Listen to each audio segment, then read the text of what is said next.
Hello, everyone, and welcome. We are so glad to have you with us today for this really important conversation on preparing First Communion Liturgies. My name is Matt Reichert. I'm the director of the Center for Learning, a division of OCP, and really glad to have you here. I want to say a special word of welcome to the growing number of people who have made all of these webinar conversations in the past. We have a growing and mighty virtual community of learners and practitioners, and it's really I'm really honored to be able to be a part of that community and to journey with you as we seek to animate in a different way your leadership and your ministry and liturgical life in your parishes. I am so excited to be joined by my new friend, Dr. Donna Eschenauer. Donna and I met last year in Cincinnati at the Federation of Diocesan Liturgical Commissions annual meeting, where the topic last year was on the Directory of Masses with Children. And it was a great topic, and I'm so excited that Donna said yes to another conversation with me after being in Cincinnati. I'm going to let Donna introduce herself in just a moment, and we're going to jump into this conversation, but just a couple of housekeeping things. For those of you who are watching this conversation, this recording after the fact on our website, know right below where you found this video link on our website, right below the description of this conversation, is where you'll find a link to the show notes. So many of the things that we talk about in this conversation, some additional resources and guidance, some further reading will all be in the show notes there. So be sure to check it out. If you're watching this on YouTube and not on our website, you can visit learnwithocp.org. And if you go to the video tab and find this conversation, you'll be able to find those show notes.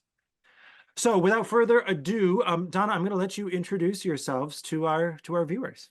Wonderful. Thank you so much, Matt, and thank you for this invitation. It is my pleasure and my honor to be part of this wonderful way of continuing education for our folks out there. It's so great.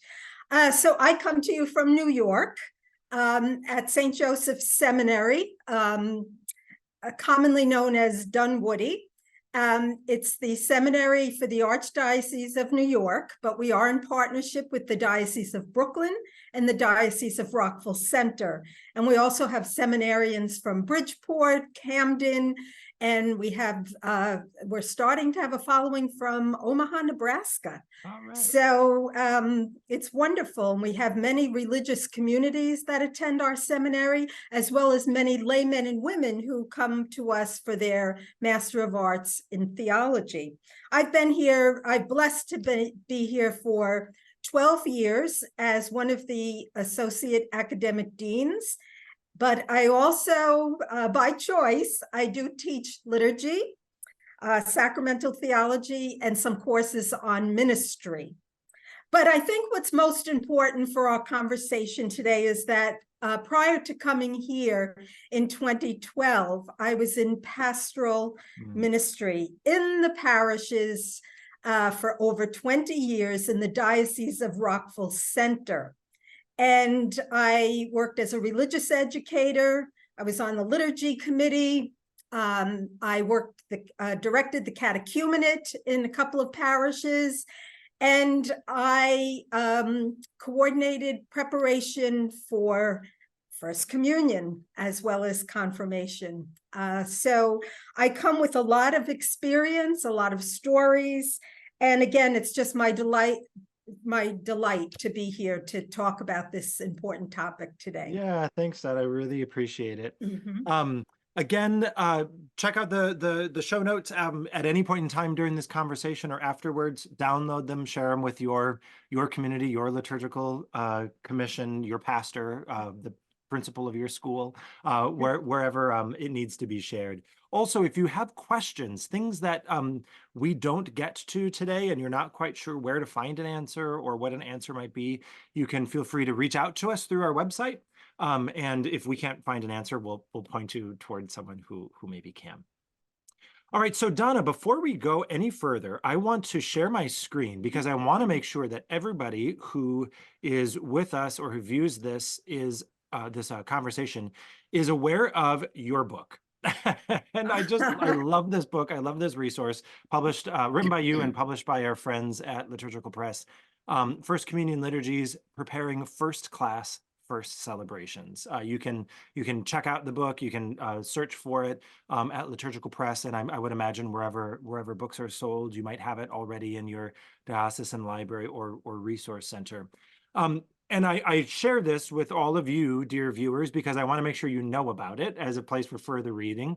You also know where some of our conversation is going to come from, or some of the principles and structure that you've laid out for us, Donna. But I want to start, you told us about the richness of your background. I want to start with the genesis of the book in your authorship. Resources like this come from some place or some instance or some motivation. So what motivated you to write this guide to preparing First Communion liturgies? Oh, I'm so happy to share that. But before I do that, I must add to my experience. I always leave it out. And it's so important that I'm a wife, I'm a mother of 3 grown children, and I have 2 small granddaughters.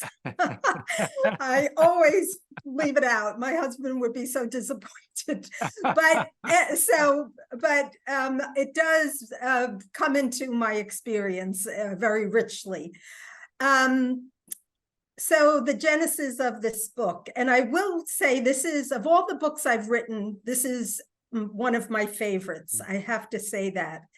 But this book was born over a lament that I had. I was invited to a First Communion of a neighbor in a church, not my parish church, but not too far from my home. And I went to the First Communion to celebrate this day of great joy for this little boy that I knew. And I was very disheartened by the framework of the liturgy and its preparation. It took adaptation way too far. It didn't honor good liturgical principles. So of course I went home and I couldn't stop talking about it. I drove my husband, who's also a liturgist, I drove him crazy. And I decided to go on to Pray Tell blog and offer my lament, which I called First Communion and the Eclipse of Liturgical Practice, the liturgical principles. And from there, Liturgical Press sent me an email regarding that and asked me to write this book. I think the reason I'm so glad that you shared that story with us, and I wanted you to share it with our viewers for a couple of reasons. One, I think oftentimes, not the only time that the best resources come, but often the best resources come from folks who have experience in the trenches, right? Or from a moment of great pastoral need, like you experienced. And also, I think so many of us have that experience, right? We've Yes. been to that First Communion liturgy, or topic of other webinars, that wedding liturgy or that confirmation or whatever it might be. And there are some times that in some prescribed rituals, certain things aren't done in a certain way. But oftentimes, part of the big problem is just the eclipsing of the principles of good liturgy, regardless of what Sunday is being celebrated or when this is being celebrated. So I think your experience there is likely matching so many of our experiences out in the field. Would you give us an example? And I'm not, and thank you for not using names, but would you give us an example when you mentioned some of the liberties that were taken, or some of the things that were adapted, some of the things you saw that were happening? Sure. Oh, absolutely. One of the things, and this was a while ago, but it stands out in my mind, I can picture it. One of the things was the procession of the gifts. Which included many symbolic gifts, where we should be just bringing up bread and wine. But there was an effort on the part of the preparers to involve every child. So there were several symbolic gifts. And not only that, there was a narration that went along with it to explain every symbolic gift. That was number one. The second thing that was really, in my mind, inappropriate was that the children went up in the sanctuary during the Our Father, during the communion rite, and the children sang it and signed it. So then again, the assembly became spectators. So those are two major things that happened that shouldn't have happened Yeah, in the it liturgy. became almost more performative, certainly, than Yeah, participatory. exactly, So, exactly. so let me ask you this Mhm. question, tongue in cheek, then, right? So, the adaptation of the procession of gifts with the narration, right, as an effort to involve children and to catechize the assembly as to what was being done, and the children coming up to the sanctuary on their special day. Um, what's the problem? That sounds like a very sweet way to involve these children on their big special day. Yeah, that's part of the problem, that we want to make this, people have it in their minds, parents, even catechists, that we need to make this special for the children. And what I find is the problem there is that they're not recognizing that the celebration of the Eucharist is the most special thing that we do in our church. So it's as they, I think that well-intentioned adults, in their effort to make this special for the children, feel that they have to create things and put it in the liturgy. And the problem with that is the children, and again, in my experience, the children will remember going up in the sanctuary, will remember bringing up these symbolic gifts, but will they remember participating in the celebration of the Mass? And will they remember receiving their first Holy Communion? Yeah. Yeah. And also, as I know, I've heard you point out when you speak, and as you point out in the book too, um, what happens then? I mean, we want this to be their first and not their last communion, right? So what happens with the way we celebrate First Communion when they come back the next Sunday and the Sunday That's, after? And uh, what message does that send, or what is their relationship to, or their understanding of all of the various aspects, not only of the Eucharistic prayer, but the entire liturgy, when it's fundamentally different the next time yes. they have an experience of it? How does that help with that continued communion? It can really be disruptive in a sense, or off-putting. Very, very much so. I think so, because they're not going to, when they come back the next Sunday, for example, the experience will be different than their first communion. And then I think there'll be kind of a letdown, for the children, where I think that the preparation for First Communion, the best place to prepare children for their first communion, is at the celebration of the Eucharist, from the time they're very young. And they are there, and even though they can't receive communion, they are learning, this is how we pray as Roman Catholics. Yeah. And this has to become such a part of them with their families, that they look then forward to the day that they can come and receive communion.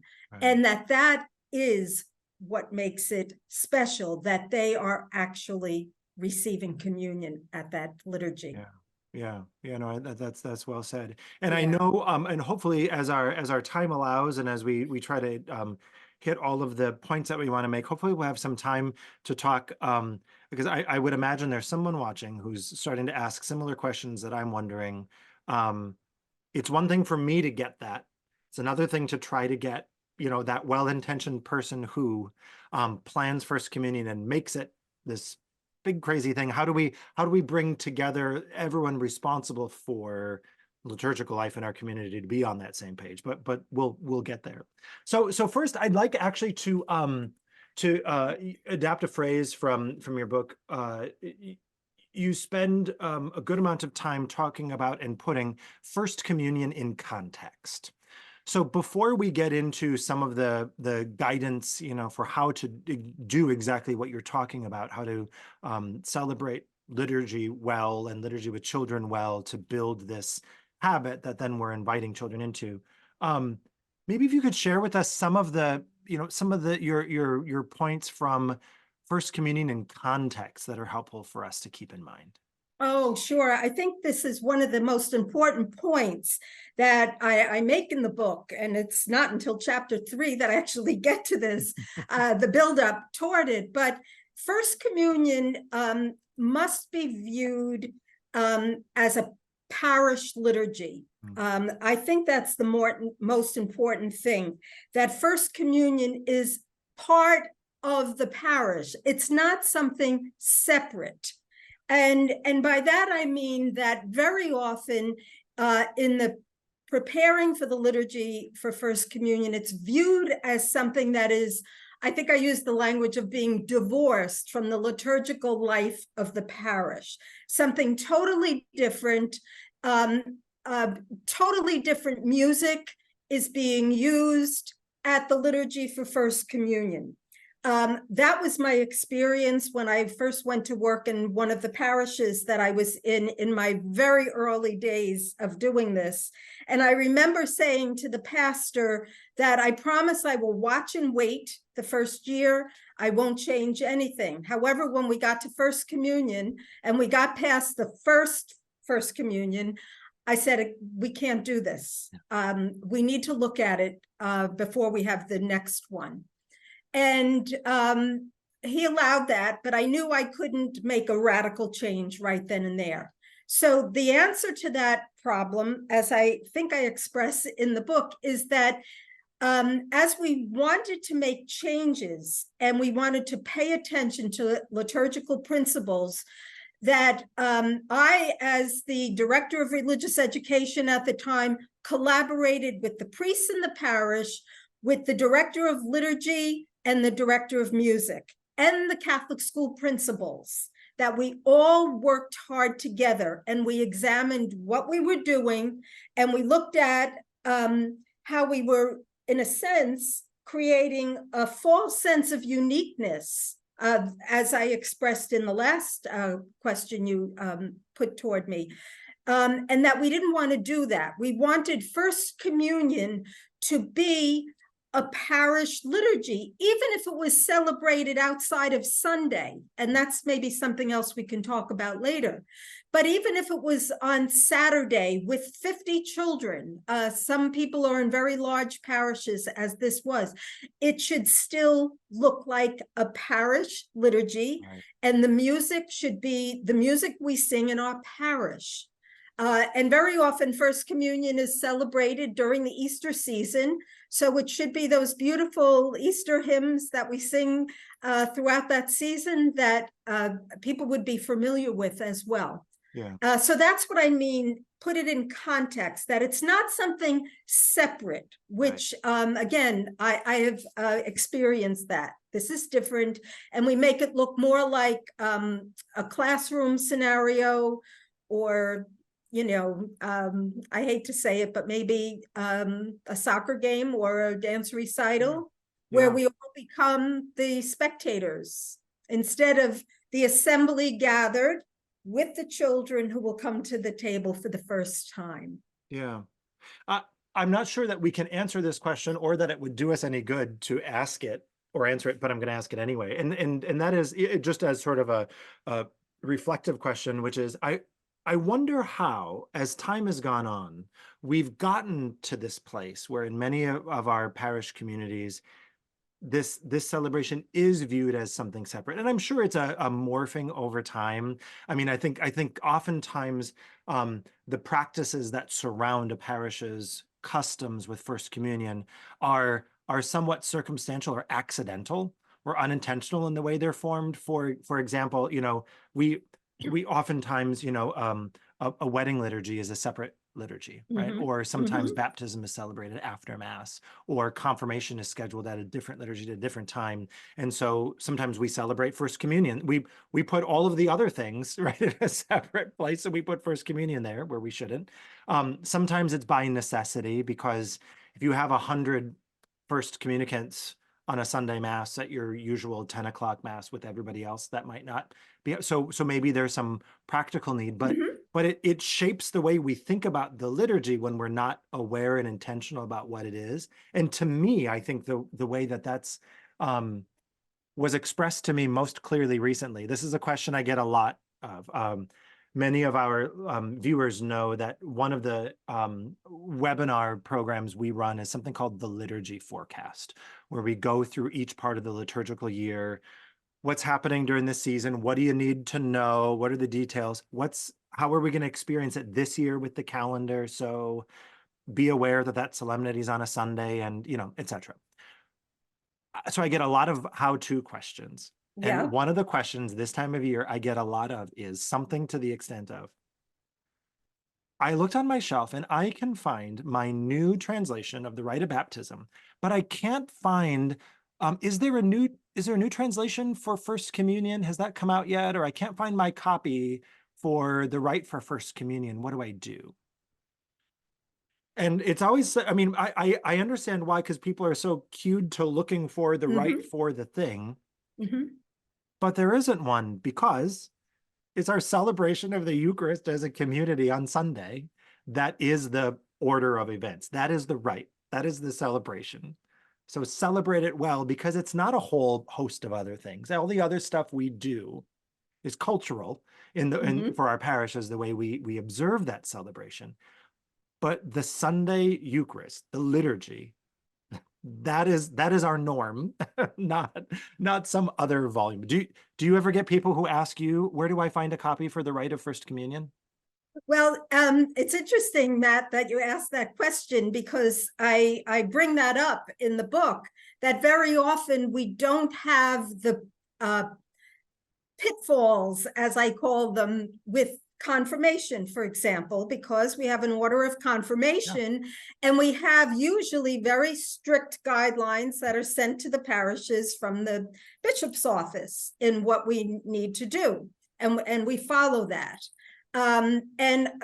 We have never had a separate rite of First Communion, because if we look back to the early church, First Communion was part of baptism, even for infants, for a very long time. And it, as was confirmation, even though we didn't call it confirmation early on, but it was part of initiation, and which took place at Mass, at the celebration of the Eucharist. So I think that that is part of the problem, that people need to understand, that the celebration of First Communion is the celebration of the Eucharist, of the Mass. And for children, I make a point in the book of calling it First Communion versus First Eucharist, even though that's not inappropriate, but I'm hoping it's not their first Eucharist. I'm hoping that they have been there for their whole life, building up to this moment. So you asked a lot in that question. But let me say this. Being that there is no rite of First Communion, all right, we have the Roman Missal, and we have the general instruction of the Roman Missal, which is the guideline for preparing First Communion. So I think we need to take a step back, and we need to look at our parishes. How do we celebrate liturgy with children?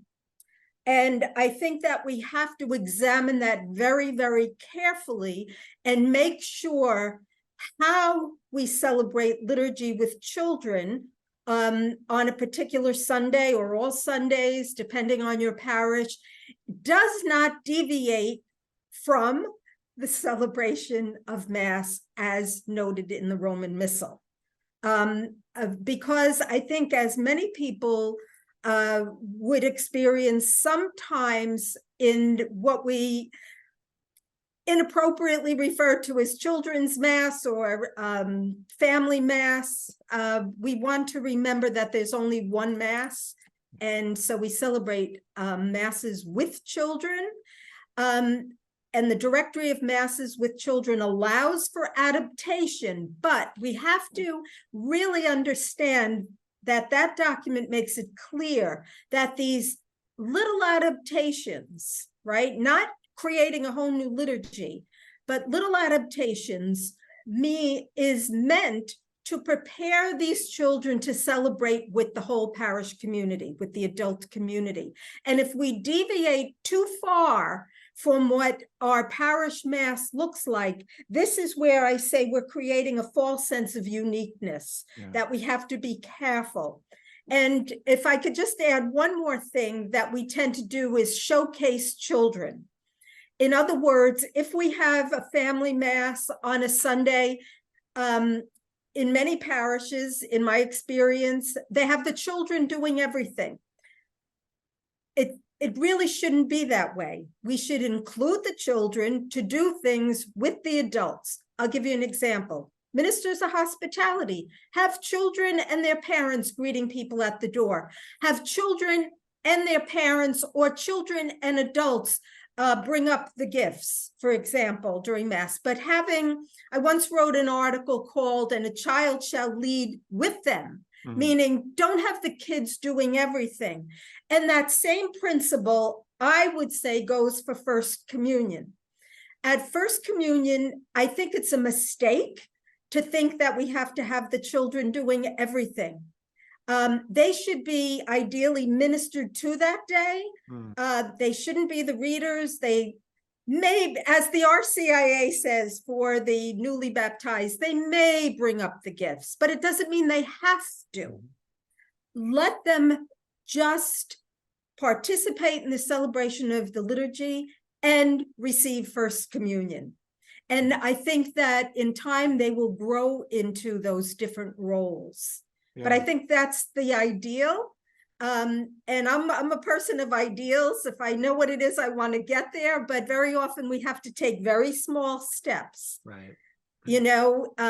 So I don't say to anybody out there to turn your First Communion totally upside down. I say, do what I did, watch and wait, and maybe look at a priority. What's important for me to do? And for me, when I was in a parish, before I got there, the children, after they received communion, were brought up into the sanctuary that was rather high, so it kind of looked like a stage, and they sang their special song. And that was the thing that I just took out right away. We don't need that. And sadly, some of the comments was, well, we didn't have their special song, so you took away what was special to them. And that was a red flag to me, that I need to teach parents, catechists, children, that the most special thing you will do is receive the body and blood of Jesus. I hope that answers. That's so interesting. I mean, and a couple of things are happening for me, and maybe also for some of our listeners, right? I mean, the things you're bringing up are wonderful, and they're allowing me to see things that sometimes were just invisible in terms of our practice before. Of course, it makes sense that we wouldn't, and I can see how that's. And it also is one of those things that some of these, as I'm thinking about the way my community has historically celebrated First Communions, like it stresses me out to think about, oh my God, how do we get rid of that? Or, well, why can't we do that? So I mean, that tension, if anybody listening is understanding that tension, absolutely, you get a sense how deep-seated these things are. So this question, and hopefully this question makes sense, but there's a line, certainly, and I don't know how fine or thick the line is, but a line between like the necessary, maybe pastoral adaptation that would happen at a First Communion liturgy because of what it is, or the number of people, etc., and the unnecessary adaptation, the eclipse adaptation, right? The over adaptation that happens. So is there, could you give some guidance as to how we might consider or examine some of the adaptations to know that difference? So let me give you two adaptation examples. One, you had the adaptation example in your first story of we're adding things to the procession of gifts with a narration. Well, it's an adaptation, and you could argue it's supposed to be pastoral or whatever. And then another common adaptation, which I don't know, well, I don't know that most would argue with, maybe there's an argument to be made, that the first communicants and their families sit at the front and receive first, right? That, I mean, typically at a Sunday Mass, we don't do that, right? But for First Communion, we are. So how if I'm going to go back to my liturgy committee after this conversation and say, I'd like to look at again the way we are going to plan and prepare our First Communion Mass. What are some of the ways I can look and decide which is on the appropriate adaptation side of the line and which is something where we've gone a little too far? Yeah. Well, first of all, the whole idea of adaptation that is noted in the Directory of Masses with Children was first and foremost meant for masses during the week, not Sunday Mass. Sure. So, like, for example, Catholic schools during the week. That's the first thing. So for a Sunday, technically, we shouldn't really be using some of the adaptations that the directory would point to. Like, for example, one reading and a gospel, right? On Sunday, we wouldn't do that. So in my mind, then we shouldn't do it on First Communion. First Communion should look like Sunday liturgy, even if it's not on Sunday, it might be on Saturday. That's one thing. I think that the most important thing, and I'm not trying to evade your question at all, but I think the most important thing is education. First, as I said, that collaboration with the priests in the parish, the music director, school principal, etc., so that everybody's on the same page with this. And that if we have to make major changes from the adaptations we've taken too far, I always suggest doing it slowly and prioritizing. Yeah. The one thing that I remember having to do was parent meetings. And our parent meetings were all of the parents of children in the parish, whether the children went to the parish school or they came to the catechetical program. Sacramental preparation was one. So one of the things was that I remember distinctly saying, as we were making these changes, your child's First Communion this year may look a little different than your child 5 years ago, if you have an older child. We made that very clear, because we educated them in what we were trying to do liturgically in the parish, that we wanted our First Communion liturgies to be good liturgy, because we had good Sunday liturgies, and we wanted even the Saturday First Communions to really replicate what we were doing on Sunday. So that was one thing. One other thing that we changed gradually, they used to have the children and their parents go and receive first. And so what happened was you had children and parents going up to receive, and then all of a sudden, then a whole assembly receiving. So it was two different actions almost. Right. So what we did was in time, we made a bold step and we changed it. We had children and families certainly sitting toward the front. The child was on the end of the row and the family in the rest of the row.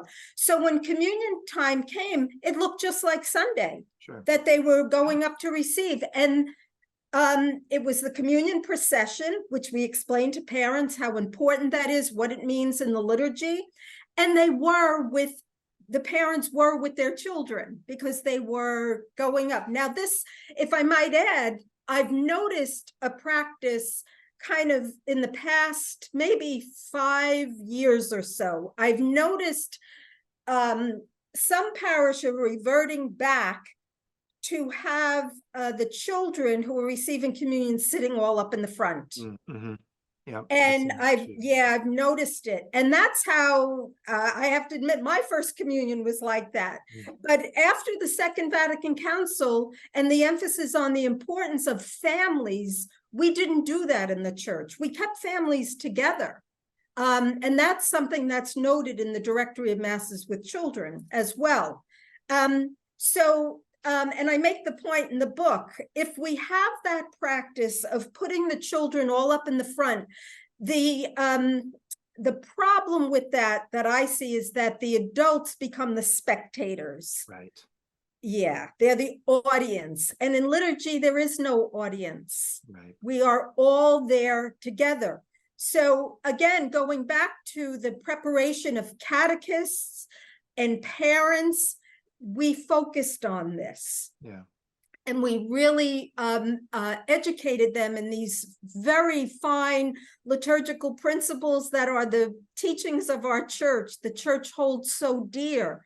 To the extent that I would tell parents, please don't take pictures during Mass, because the minute you click a camera, you're stepping out of the prayer and you're becoming a spectator. So in time, I have to admit, I just saw such an improvement on the part of the parents and the catechists. I won't say that it was an easy road getting there, but we really, as a staff, were very caring and kind, and tried to help parents understand this is important for your child, for your family, and for the church, and for the parish. Yeah. So in time, we got there. I love your, I mean, and I appreciate very much your emphasis, because of course we know it's true and it's helpful to hear it again, right? But your emphasis on the formation and liturgical catechesis, yes, for your whole community, but especially for the children who are going through, preparation to receive the sacrament, and their families. Yes. Well in advance, so that when I am at this Mass, I know what's happening, when it's happening, why it's happening, how I participate in it, because this is the culmination of all of that catechesis. And it strikes me, and I think our colleagues in the catechetical publishers are doing a great job. They're doing great work. I have all the respect in the world for them. And I see a significant change from the way it was even 10, 15, 20 years ago. And I don't know all the programs, but I would recommend for our listeners, especially if you're a music director, a liturgy director, a pastor, a deacon, that if you're not familiar with the materials being used for sacramental preparation, become familiar with them and notice where the liturgical catechesis isn't. So that you can add it, because again, I just don't, there's not a lot of liturgical catechesis in the sacramental preparation materials. They still presume you're in the pew at Mass as a family every Sunday. So therefore, you'll understand the chapter on the Eucharistic prayer and what you're supposed to do at Mass. And of course, we know that that's not the case. So the ongoing liturgical catechesis, the intentional, like, this is something, and I apologize for being on my soapbox, but the fact that we don't typically, for First Communion students and their families, we don't teach them the Eucharistic acclamations. That should be a part of the preparation, is what do we say? How do we sing it? What is it? Even the extent of, the hymn for the communion procession should be one that they know. And that shouldn't limit your repertoire. What that means is you should have it chosen so you can break it open and teach it to them and catechize them ahead of time, right? Don't limit yourself to what they know. Extend the time for formation, right? So that you then they're prepared. Because for all of the points that you're making, it all comes back to, how do we, or don't we, form people and equip them with what they need to know and what they need to have experienced before First Communion Sunday, not as a part of First Communion Sunday. Yes, I couldn't agree with you more. One of the things, just as an example of what I did in my own experience, preparation for First Communion really begins prior to the child coming to school or catechetical programs.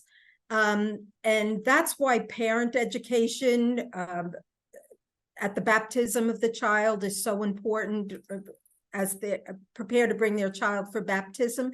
And that's one of the things in one parish I worked in.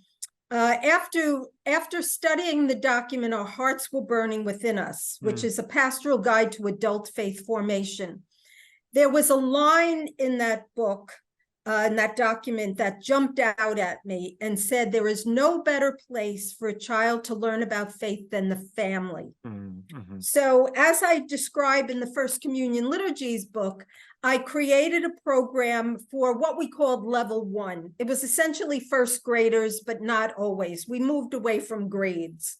So we had level 1 children, meaning their first experience. And I created with the affirmation of my pastor and the pastoral staff, we created Faith First at Home. And instead of the children in their first experience going to class, we brought the parents, and not to make it a burden. I always felt that sometimes parents, being a parent myself, we feel like burdened with meetings and everything. So I designed a program around the liturgical year. So they came in September, the beginning of the academic year, to learn about the program, and how the one thing that I said to them is, I quoted from the rite of baptism, that they promise, and I'm paraphrasing, but they actually promise to form their children in faith. And I actually read it to them. And I said, and you all said I do. And I would always get a chuckle there because they forgot. Yeah. So I said, my job is not to do this for your children, but to help you do it. Yeah. That was our vision. So we asked them, when we first started this in 2021, I believe, we asked them, just trust us. This isn't going to take away from your children's religious education. It's going to deepen it, because you are going to be learning, you're going to be affirmed in your own faith, and then you were going to bring this and create a domestic church. So with that, around the liturgical seasons, Advent, Christmas, Lent, and Easter, one of the most valuable sessions that I had for the parents was why we go to Mass. Mm-hmm. And we went through exactly what you were talking about. We went through every part of the Mass and did like a liturgical catechesis. And then we did kind of a mystagogical catechesis. Do you remember your first communion? What was your experience? That kind of thing. So then by the time the next year, when these children would be receiving their first communion, we saw such a major difference. Because parents were really just so much more equipped to understand what we are trying to do in the parish, and making liturgy the center of the child's catechesis. And I would say to the parents, this program assumes Mass attendance. So never a judgment. We just assume. And all catechesis flows out of this. And we borrowed a little bit from the RCIA in that I taught parents how to break open the word with their child with appropriate age, appropriate resources to talk about the gospel at home or on the way home from church in the car. So that was highly effective, highly effective. And I have to mention that one session I did with the parents was on the liturgical year, and explaining that all the mysteries of our faith are contained in how we celebrate the feasts and seasons. And I wanted them to have a liturgical calendar on their refrigerator, the same way they have a regular calendar telling them what they're doing every day. So we actually provided small liturgical calendars for children. And I said, every week when you come to Mass, tell them it's the 20th Sunday in Ordinary Time. Tell them it's the first Sunday of Advent. Let them learn about their faith and who they are in and through this calendar. Well, I must share with our audience, and I believe this is in the book, but after the first year of doing this, I asked one of the moms who happened to be a writer to please write a reflection of her experience in this Faith First at Home. And she went through a lot of what she did, and as well as her husband, because she had done this now with 2 children.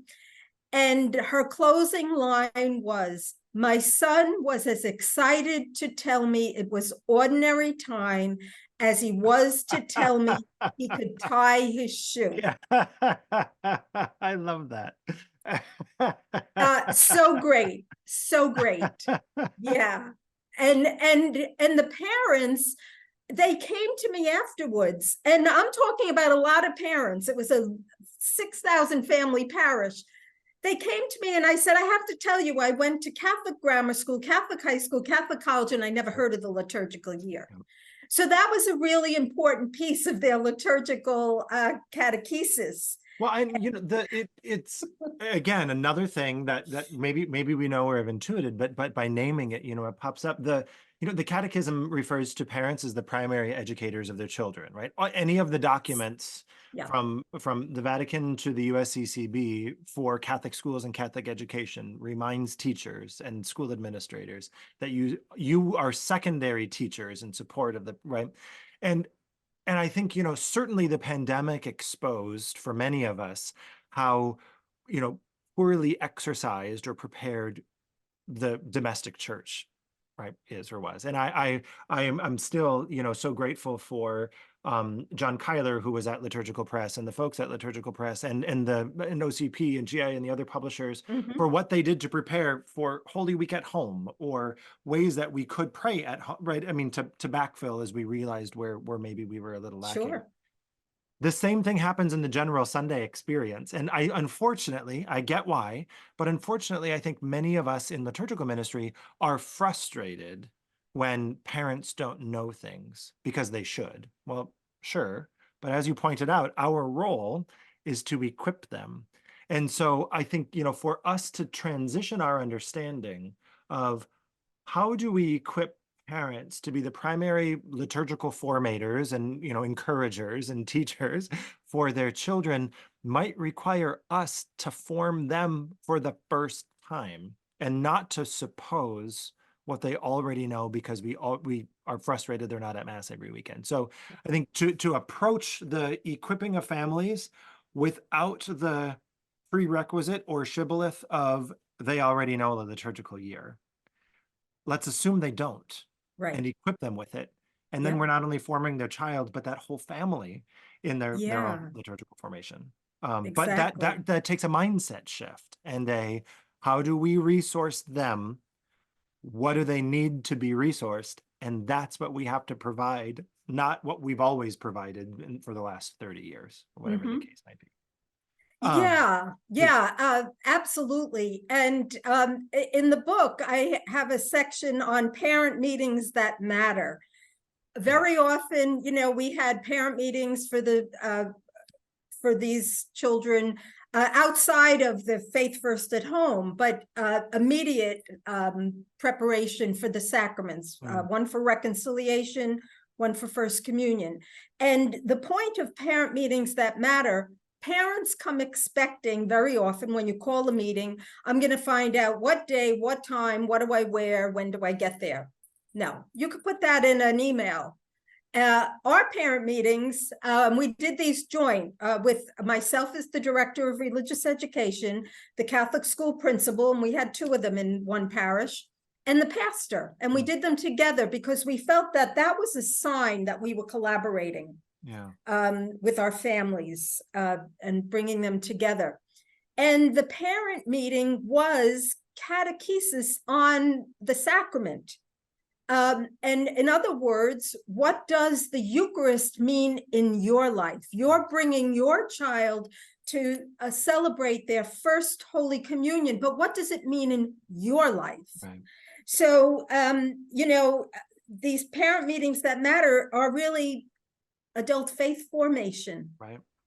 And I think that that is so important when we're bringing children to a first sacrament. It impacts the child, it impacts the family, but also I make the point, it impacts the parish. Yes. Because we have to, and again, we borrow from the RCIA, where initiation happens in the midst of the community. Well, First Communion happens in the midst of the community, even if that community is only the First Communion families. But that's what liturgy is. It's an assembly gathered. And so, but parents need to hear this. We cannot assume that they know this. And again, our way and the vision that I always had was that I am here to do this with you. I'm not up here that I know everything and you know nothing. No, we're in this together. And of course, you might have some parents that do know this, and then they're affirmed. Right. But for the most part, I think in our general culture today, parents are yearning to know this. You spoke about the pandemic. I know that with my own family, with the pandemic, everything went online, and the parent with religious ed. And I can remember my own daughter-in-law saying, well, now I can participate better. So that was a fruit of the pandemic, and maybe we learned something from that. But Matt, I think that for all religious education, particularly toward a sacrament, and I want to add, and from a sacrament, because we need to gather children after and say, what was it like? What did you feel? What did you experience? The key is the adult community. And again, if we go to catechetical documents, they tell us that adult faith formation should be center in your parish. And we can make this a reality, I believe, and I've done it, so I know it works, with sacramental preparation. Educate the parent, and you will enrich their own life and their own appreciation for the Eucharist. Yeah. And they will definitely see themselves as a domestic church. Yeah, no, all of that is so well said. And when you think about what we know about generational research and religious education or attitudes or practice, we have, I don't want to paint with a broad brush, but we have a generation of parents, and I include myself in this generation. Our third child is she's preparing for her first communion for this spring. We have a generation of parents that we don't know what their relationship is to the practice of their faith. We know that their child is in our preparation for the sacrament, for First Communion, and perhaps, a few months ago, First Reconciliation. But we don't know what their understanding of relationship is. But the statistics and research would bear out that it's probably tenuous at best. And so we have this opportunity in this new evangelization, as we have an increasingly large number of unformed, unchurched folk who aren't thinking about religion and rejecting it, but not thinking about religion at all. Right? We have an opportunity to get to them differently, reach them differently. There's a different process for discipleship making than in the past. Yes. Because we're coming up with a few minutes left, and I do want to get to some real practical thinking about the liturgy questions. But under what you're talking about, Donna, I want to mention to people, I'm not going to include these in full in our resource guide, but I will put some links as you're wondering, who's doing this and what does this look like? I want to show you a couple of things that you can find, dear viewers, online. This is a guide from and I'm not saying that these are the things to beg, borrow, steal, copy from. Right? There might be problems here, depending on where you are in terms of adaptations or what makes sense for you. But as models of what could be, this is from the Diocese of Owensboro in Kentucky, guidelines for celebrating First Communion liturgies that provides information for leaders in your parish, but also some information that can help be instructive for music ministers or for parents or for catechesis. Same here in Montgomery, Alabama. This parish has a First Reconciliation and First Communion parish handbook that has information in it that can be helpful and useful. From your archdiocese, Donna, again, guidelines for music. So this isn't something for parents necessarily, but for those preparing music at First Communion. And you might think, well, I would be the only one who would need this, but if you look at the guidelines for music at First Holy Communion or confirmation liturgies, etc., how do we use that to inform our choices and preparation in the liturgies in the months and weeks before that, so that when I come to First Communion, that's not the first and only time I'm going to hear that communion hymn. It should be something that's a part of the repertoire and in my bones to assist me in my participation in this way this first time, etc. I also want to point out a couple of things. The Archdiocese of Chicago has this First Eucharist Retreat Leader's Guide that's present that includes a variety of information, but some general tips, but also tips for hybrid at-home programs, which might be interesting, whether you do a retreat or not, just some best practices. Some parent information. The parent formation resources here are really great. Again, I'll include links for this, as well as then some models. So if you were to have a retreat that was about 90 minutes in length, or if you were to have one that was a half a day in length, what might that look like? And again, this is their program, so reach out to them with questions, but a model of what might be. Our friends at Catholic Family Crate, if you're not familiar with Catholic Family Crate, those of you who are looking for ways yourself or to support the families in your parish to grow the domestic church and live liturgically, they have some great resources on their website. I don't work with them or for them, but check them out. But they have these communion and reconciliation activity pages that some of them are, maybe for younger brothers and sisters, but some things that I think are interesting, like some of these Bible verses or things to really get into your bones. I love this communion tracker, which emphasizes this is not my only communion. This is my first of many communions, right? The graphic design is great. They have some fun activities. And then I do want to point out selfishly a resource. My colleague Zach Stowski and I wrote a resource that I think, in pairing with Donna's book, it's a resource that's meant to help families understand the Eucharistic prayer and liturgy and pray at meals at home and how that posture and structure mirrors what we do together. As without end we acclaim, and I'll put resources there. The point of me pointing all of this out to you is there are models for what to do and how to form people and how to build this program and this structure. So if all of the things we're talking about, moving the needle on culture change and catechetical change, informational change is stressful, do what you can, start someplace, take a look at the models, and implement what you can, and then build upon it, right? That's what you did, Donna, right? And your experience in your parish, right? We're going to start with maybe taking out the things we added.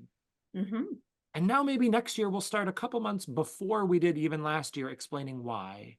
And how do we build up our hospitality? And how do we think about encouraging people's participation and all Sunday masses of the year, etc.? Snowball it over time. So do what you can, take a look at what other people are doing for examples, for models, and start. And then next year, adapt what you're doing, or what your preparations are rather, and build upon them. So in the time that we have left, a couple of questions that I know some of our listeners have submitted. What do you recommend? And I should mention that there's a whole chapter in your book. Everybody should buy Donna's book. There's a whole chapter in the book on preparing the liturgy, and you've already given us the great advice. If you're the one who's helping, prepare this liturgy, you should not be the only one preparing this liturgy. And not just this one liturgy, again, all the liturgies before, but you, catechists, Catholic school personnel, pastor, etc., should all be involved in participating. Ideally, you'd have a liturgy committee, and if you do, they should be formed in order to help prepare. Good. Talk about the children who are to receive their first communion and their presence in the entrance procession. Yes, that's totally appropriate to have the children who are receiving their first communion be in the procession. I always did that.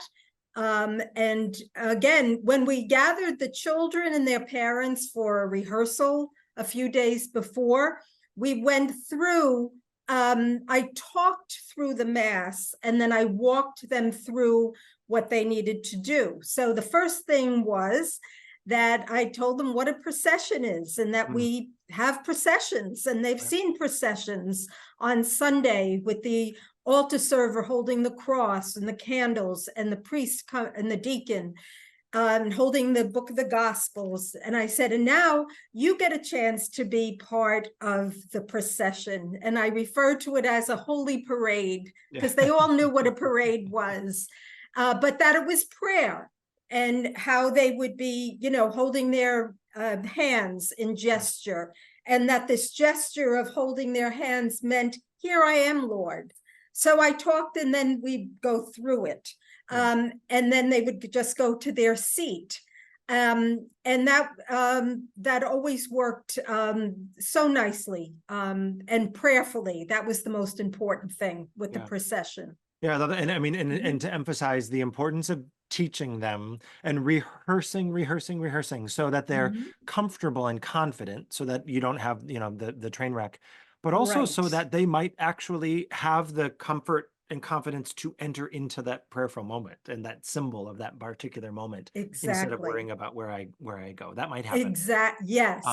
and to Yes. emphasize too, and sometimes I mention this mostly for myself, but oftentimes there are children who are involved in our liturgies, especially, if they're within a Catholic school, they might have participated in some ways in a procession before, but not Mhm. all of the children.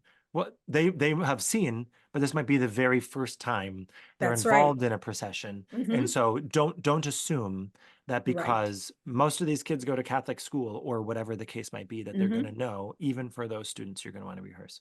Um, Yes.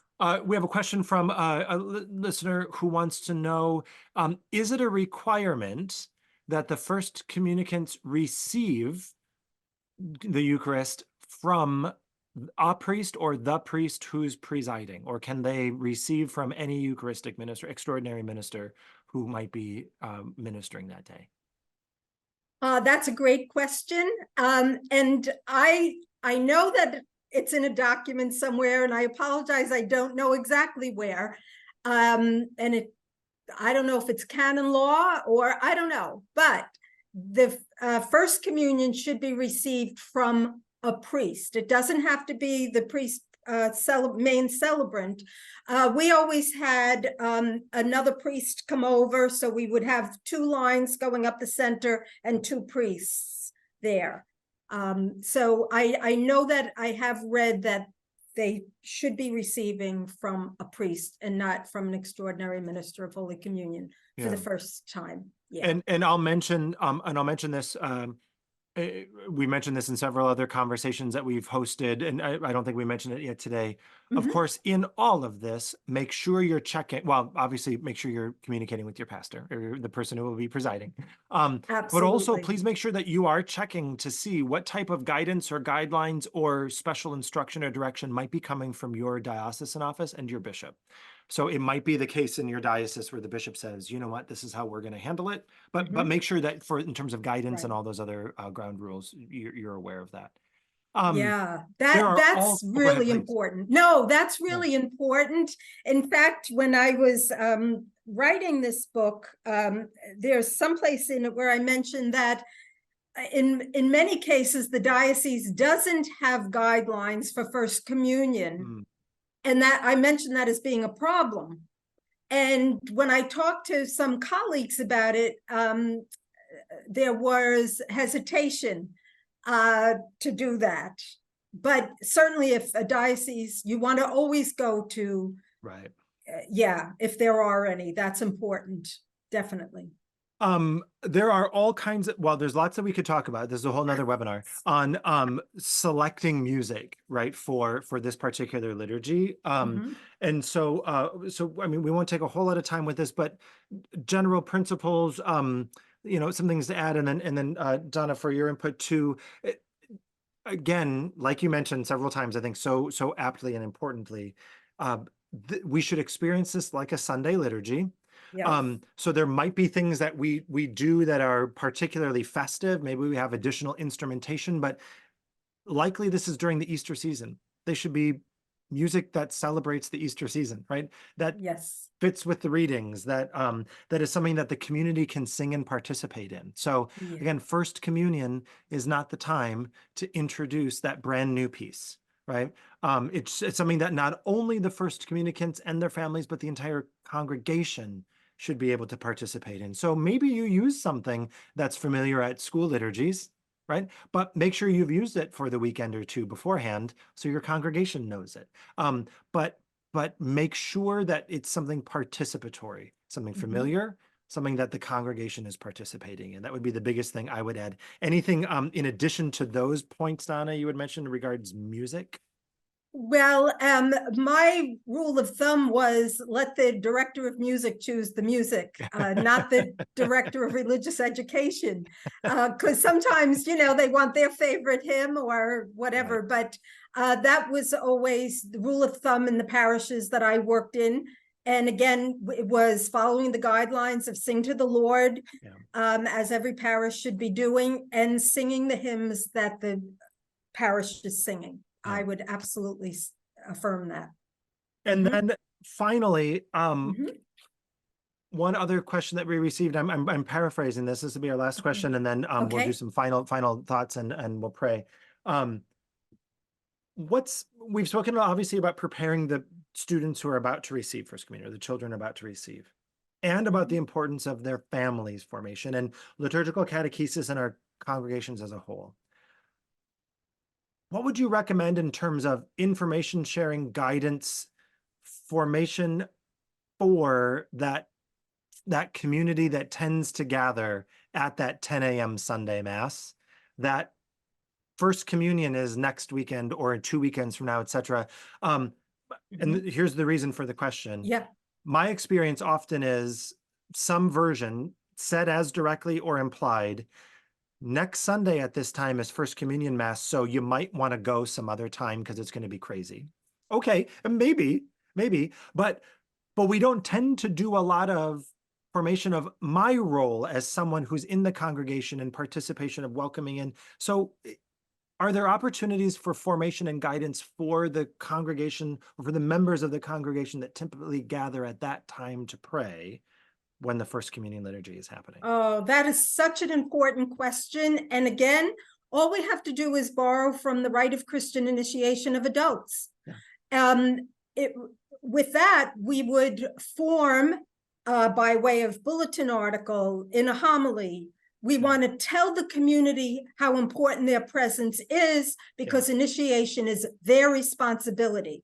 Well, I maintain, and I'm sure I mentioned this in the book, if I'm not in the book, I have in other webinars, but the parish community has the same obligation to the children who are receiving their First Communion, that these children are coming to the table in the midst of the community. And one of the things that, in making the appropriate changes perhaps that we need to with our mode of adaptation, if First Communion is the Mass, there is nothing going to be there that wouldn't be at the 10 o'clock Mass every Sunday. See, that's the problem, that people would say, I'm not going to that because it's First Communion, because, and I heard this recently in a parish that is not too far from my home, First Communion was an hour and a half. Well, why? And it was because, and it was on a Sunday, that all of these inappropriate additions were made. So, and I'm glad you asked this question, because it brings me to something that I wanted to say. Do we celebrate First Communion at Sunday liturgy or outside? Well, I say we can do both. But let's say Sunday liturgy. It's Mass, and there should be nothing to deviate from the 10 a.m. Mass that a person would experience. But let the parish know, whether it's through short articles on the website, in the bulletin, whatever, how important their presence is, and let them experience it. Now, And also reminding them of their role of welcoming in, right, those who are now in this communion with us and their families as guests at this time, but also I think we have been doing a better job of trying to message to First Communicants and their families, you're a part of this community now, and we're less without you, and we're here every weekend, and we need you. And the group that we don't form to behave that way are the people who are there every single Sunday to receive them in and to be hospitable and welcoming. And now, we're if this Mass is an hour and a half because we had lots more people there, then that's the why different isn't it an hour and a story. half every single weekend, right? Right. So I mean, and if hospitality is important, at this Mass, because we'll have other guests, we should be as hospitable or put as many efforts into hospitality the other 51 Sundays, etc. Good. So anyway, point being, that posture and making sure your community is formed is really important. Absolutely. The welcoming community. We need to be that all the time. Right. And if you don't mind, I'd just like to say one more thing about First Communion at Sunday liturgy or outside of. And again, both is appropriate, but I'll just speak to my experience. I mentioned I worked in a very large parish. We actually had 12 First Communions because there were so many children in the parish. And we really wanted it to be ideally at a Sunday Mass, but it was quite overwhelming if we brought every child to Sunday Mass. So what we did in later years, we gave people the option. There were 4 Saturdays, and then we had 4 Sundays where our families usually came to the 9:30 Mass. So we gave it as an option. In other words, not forcing people to come on Sunday, but maybe you go to the 9:30 Mass every Sunday and you would like your child to receive. So we would do 10, maybe 12 children tops, bring them to that Mass. And then again, everything was done exactly like we would do at the 9:30 Mass every Sunday. Yeah. And that worked very nicely. And then my point for the rest of the community who opted for the Saturdays, where there were several children, maybe 25 at each, the point that I stress, if it's Saturday morning or afternoon, that it should look exactly like Sunday Mass. Yeah. I can't emphasize that enough. For those of you watching, again, information about Donna's book, the resources that I shared on my screen, we'll have in the show notes. We also will have our resource guide that has a whole bunch of things that can be helpful. There are a lot of questions on a lot of things that we raised, right? Don't try to do everything at once. Don't try to change everything at once, but begin where you can begin. And so there are some resources there to help you out. How do you bring this to your liturgy committee? What would a good way to facilitate this conversation now? As the time of this recording, we just celebrated the 3rd Sunday of Lent. It's not too late to have these planning conversations about your First Communion liturgies for this year with all of those other folks. What does that look like? So please check those out, download them, change them, print them, use them for good. And if there's something else that we can do to be helpful or instructive, please let us know. Many of the topics we talked about here intersect with topics of our other conversations: hospitality, working with your liturgical commission. How do you plan effective liturgies? How do you break open the general instruction and understand where all these parts are? How do you navigate change? All of these things are a part of this. So please check out those other conversations and let us know if there's a way that we can be useful. Donna, thank you so much for your time here, the wisdom you shared, the book, all of the many ways that you help us minister more confidently and effectively. We're so grateful for your work and for who you are and the time that you shared with us. So thank you. You're very, very welcome. Thank you to everyone. Before we go, let's leave in prayer. I'm going to choose here the collect for the 2nd Sunday of Easter. As we're thinking about this Easter season, and perhaps this is a Sunday when you'll be celebrating or observing your First Communion celebrations, and perhaps not, but either way, let's pray together. In the name of the Father, and of the Son, and of the Holy Spirit, amen. God of everlasting mercy, who in the very recurrence of the Paschal feast kindle the faith of the people you have made your own, increase, we pray, the grace you have bestowed, that all may grasp and rightly understand in what font they have been washed, by whose Spirit they have been reborn, by whose blood they have been redeemed. Through our Lord Jesus Christ, your Son, who lives and reigns with you in the unity of the Holy Spirit, God, forever and ever. Amen. In the Father, and the Son, and the Holy Spirit. Amen. Thank you, everybody. God bless you all in your work. Don't be strangers. And we'll talk soon.